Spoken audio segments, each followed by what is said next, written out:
TP. Jayachandran, ഇവിടെ സഭയിലുണ്ടായത് എന്താണെങ്കിലും നിങ്ങളുടെ അടക്കം ആരോപണങ്ങൾ, രാഷ്ട്രീയ ആരോപണങ്ങൾ എന്തായാലും, രാഷ്ട്രീയ സമരങ്ങൾ എന്തായാലും, ഇതിൽ അന്വേഷണം ഏതാണ്ട് മൃതാവസ്ഥയിലേക്ക് പോകുന്നു എന്ന കാര്യത്തിൽ ഭക്തർക്ക് വലിയ വേദനയുണ്ട്. അതിന് കാരണം എന്താണ്? അതിനാണ് ഏറ്റവും ഒടുവിൽ ഈ തന്ത്രിയോടുള്ള ഈ തന്ത്രിയുടെ ജാമ്യാപേക്ഷ ഉടനെ പരിഗണിക്കാൻ പോവുകയാണ്. ജാമ്യം നിഷേധിക്കാൻ എന്തോ റിമാൻഡ് റിപ്പോർട്ടില്ലാത്ത പുതിയ കാര്യങ്ങളൊക്കെ SIT കൊടുക്കുമെന്ന് പറയുന്നു. അതിനു മുമ്പ് പോറ്റിയുടെ ജാമ്യാപേക്ഷ ബുധനാഴ്ച വരിക. SIT കൂടുതൽ സമർപ്പിക്കാനില്ലെങ്കിൽ പോറ്റി ജാമ്യം കിട്ടി പുറത്തോട്ടിറങ്ങും. ഒന്നാം പ്രതി ജാമ്യം കിട്ടി പുറത്തോട്ടിറങ്ങി കഴിഞ്ഞാൽ ബാക്കി പ്രതികൾക്ക് എന്ത് പ്രസക്തി അതിനകത്ത് കിടക്കുന്നതിൽ? ടി.പി. ജയചന്ദ്രൻ, രാഷ്ട്രീയ ആരോപണം എന്തോ ആയിക്കോട്ടെ, ഈ അന്വേഷണം നേരായ വഴിക്ക് ഈ പറയുന്ന ഭഗവാന്റെ സ്വത്ത് കണ്ടെത്തണം എന്ന ശരിയായ ഉദ്യമത്തോടെ ആർക്കൊക്കെ ആത്മാർത്ഥതയുണ്ട് എന്ന കാര്യത്തിൽ തർക്കമുണ്ട്. ടി.പി. ജയചന്ദ്രൻ, ഹാഷ്മി, ഈ കേസന്വേഷണം ആരംഭിച്ച കാലഘട്ടത്തിൽ തന്നെ വളരെ കൃത്യവും വ്യക്തവുമായിട്ട് ഭാരതീയ ജനതാ പാർട്ടി ഒരു കാര്യം ചൂണ്ടിക്കാണിച്ചിട്ടുണ്ടായിരുന്നു. ഒന്ന്, ദേവസ്വത്തിലും ദേവനിലും ആത്മീയതയിലും വിശ്വാസമില്ലാത്ത രാഷ്ട്രീയക്കാരൻ ക്ഷേത്രങ്ങളുടെ ഭരണത്തിൽ കയറി നിരങ്ങുന്നതിൻ്റെ ഉദ്ദേശശുദ്ധി ഭരണ സംവിധാനത്തെ മെച്ചപ്പെടുത്തുകയോ വിശ്വാസികളുടെ താല്പര്യങ്ങൾ സംരക്ഷിക്കുകയോ അല്ല.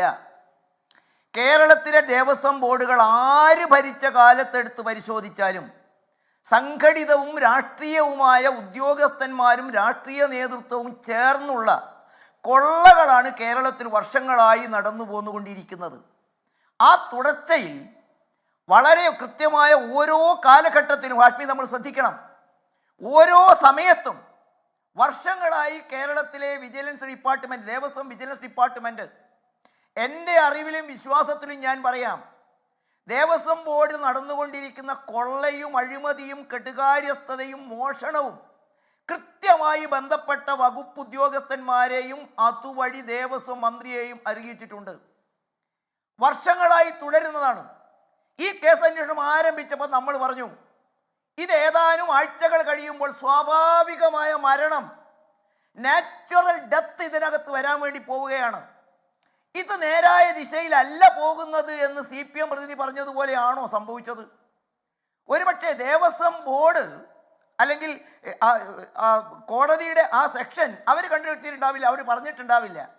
പക്ഷെ നോക്കൂ, 1925 ഡിസംബർ മാസം 18-ാം തീയതി ജാമ്യാപേക്ഷയുമായി കോടതിയിൽ ചെന്നപ്പോൾ കോടതി SITയോട് ചോദിച്ചു, നിങ്ങൾ അലംഭാവം കാണിക്കരുത്, നിങ്ങൾ നടപടികളിൽ സെലക്റ്റീവ് ആവരുത്, തെറ്റ് ചെയ്ത ചിലരോട് നിങ്ങൾ എടുക്കുന്ന മൃദു സമീപനം അത് കുറ്റമറ്റതല്ല, അത് സംശയാസ്പദമാണ്. കോടതി പറഞ്ഞു, ഉന്നതരുടെ കാര്യത്തിൽ ബിഗ് ഗൺസ് അവരിലേക്ക് എന്തുകൊണ്ട് പോകുന്നില്ല എന്ന് കോടതി ചോദിച്ചു.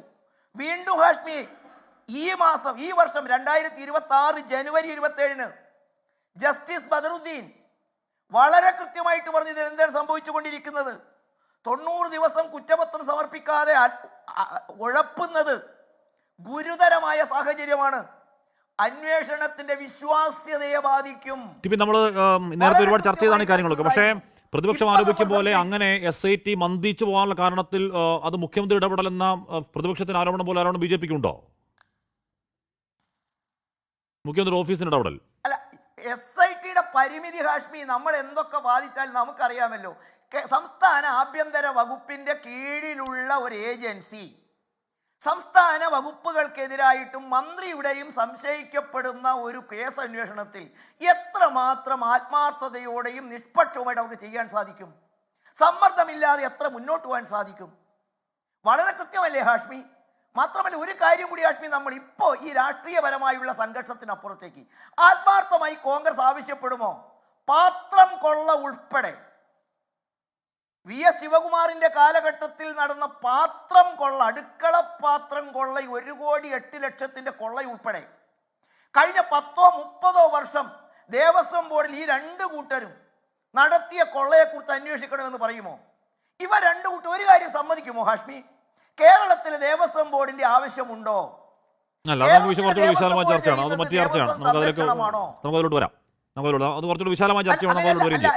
അത് എന്തുകൊണ്ടാണ് ഞാൻ പറയുന്നത് പറഞ്ഞാൽ, അല്ല രണ്ടിലേക്കല്ല ഹാഷ്മി, ഇരു കൂട്ടരും കിട്ടിയ കാലത്തൊക്കെ കിട്ടിയിടത്തൊക്കെ വാരി വിഴുങ്ങിയിട്ടില്ലേ? ഇപ്പൊ എന്താ തർക്കം? ഞാൻ സംശയിക്കുന്നു വളരെ കൃത്യമായി ഈ ഏജൻസിയാണ് അന്വേഷിക്കുന്നതെങ്കിൽ ഇതൊരു ഒത്തുരാജിയാകും. ഐസ്ക്രീം പാർലർ കേസ് പോലെ, അങ്ങ് സെക്രട്ടറിയുടെ മുമ്പിലെ സമരം പോലെ കേരളത്തിലെ എല്ലാ സമരങ്ങളും ഒത്തുതീർത്തമായി. കാരണം ഇരു കൂട്ടർക്കും ഇതിനകത്ത് പങ്കുണ്ട്.